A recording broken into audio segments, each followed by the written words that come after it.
Hello friends मु मोर YouTube channel Odia talks and tips को आपण मानक स्वागत करुच्ची।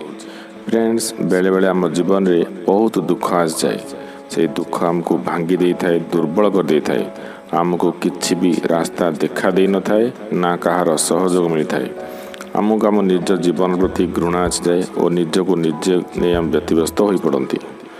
मो सह एमती कौन पाई होची मते एते दुख कष्ट कौन पाई मिलुची बोली भाबंती।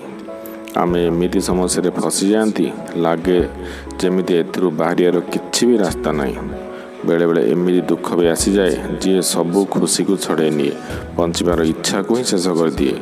सत कहवाक बोले जिते बेले भी आम जीवन किसी दुख बा कष्ट आसे आमर सबू ध्यान केवल से गोटे दुख पर ही केन्द्रित हो जाए एवं जहाँ किसी भी आम जीवन में सुख बा भल अच्छी जहाँ आमको मिली ता प्रति नजर ही जाएनि।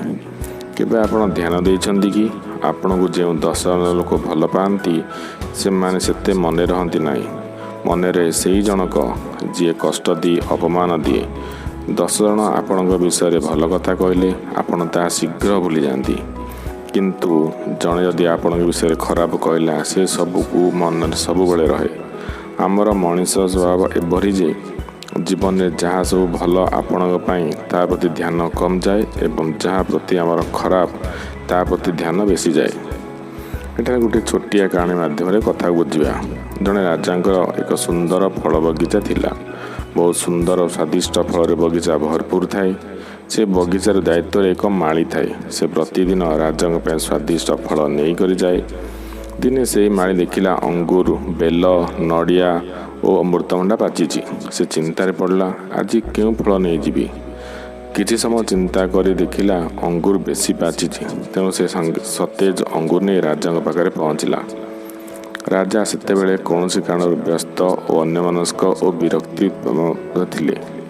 माली से अंगूर गुड़ी को नहीं राजा को सामने सबुदिन पर रखिदे कांथ कोण में बसीगला।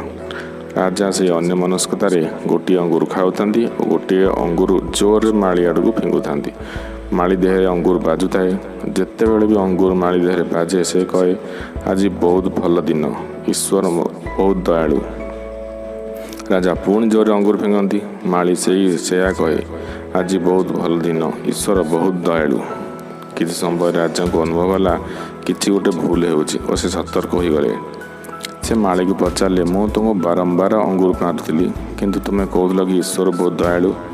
माली हाथ जोड़ी कहला महाराज आज बगीचारे अंगूर बेल नड़िया आदि पाची किंतु केजाणी कौन पाई मत लगे आज अंगूर नहीं जी मु बेल नड़िया आदि आनी पारि किंतु मो मन अंगूर आने भी इच्छा है।